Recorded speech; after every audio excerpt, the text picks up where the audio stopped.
Koyilandy civil സ്റ്റേഷൻ്റെ അടുത്തുള്ളൊരു പാർക്കാണ്.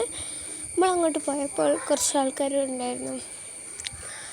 ഐ ലവ് കൊയിലാണ്ടി എന്നൊക്കെ ഉണ്ടായിരുന്നു. ഇവിടെ കാലാകാലമായി ഈ ചിത്രം വരച്ചിട്ടുള്ളതാണ്. വളരെ മനോഹരമായ ഒരു ഇതാണ്.